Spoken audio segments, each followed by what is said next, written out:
You're listening to the Monday Night Community Show with Daniel on BRFM. This is the Daniel Monday Night Community Show on demand through YouTube. Thank you very much for choosing to listen to us through this method.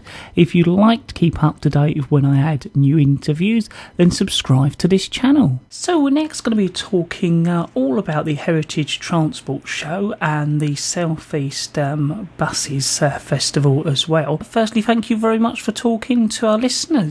That's no problem at all. I'm Lucy Hegarty. I'm the show manager for the Kent County Show, and as part of that we run the Heritage Transport Show that's happening this weekend. So could you tell listeners a little bit of background to that?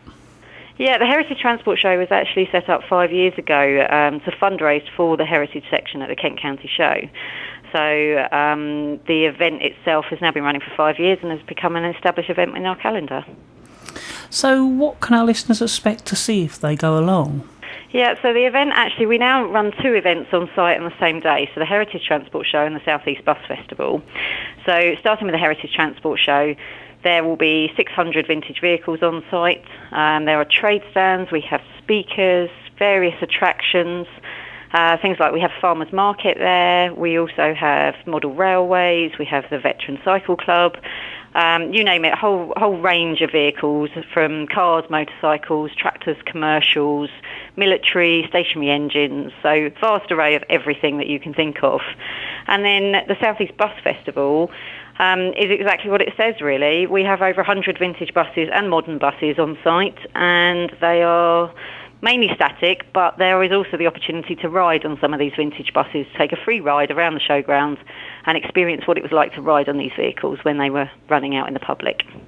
Well, I was lucky enough to go last year. I know there's actually a bigger amount of buses than I would have thought you'd have got. It was certainly impressive to see. Yeah, it's definitely a growing trend up here. They've been with us for about 3 years now.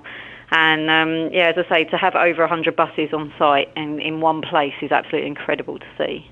Is there anything new this year to the show? So, as I mentioned, the Veteran Cycle Club is something that we've worked really hard to get bicycles here, really, because obviously we kind of all forget now that we use power to move around, that we used to have cycles. So that's one of the new things. We also introduced a farmers market last year, and that's back for this year, which is really good. So we've got some really lovely foods on site as well as the vehicles to look at. So, yeah, come along and buy some lovely food. Was there anything else you'd like to get over to our listeners or let them know about the show? For more information, you can have a look at our website, which is www.kentshowground.co.uk/heritage. That'll tell you all about the event. The gate prices are £8 for adults. Children under 14 are free of charge, so come along and have a lovely day. And what is the date? And although I always think you use the Kent Showground, just to check, let our listeners know exactly where you are and how they get to you. Yeah, of course. The date is the 28th of March, so it's this Saturday. The event is open from 10 till 4. And, yeah, we're at the Kent Showground, which is based in Detling, which is on the A249 between the M20 and the M2. Well, I'd like to thank you for letting our listeners know all about the show at Detling this weekend. No problem, and I look forward to seeing them all there. Thank you very much.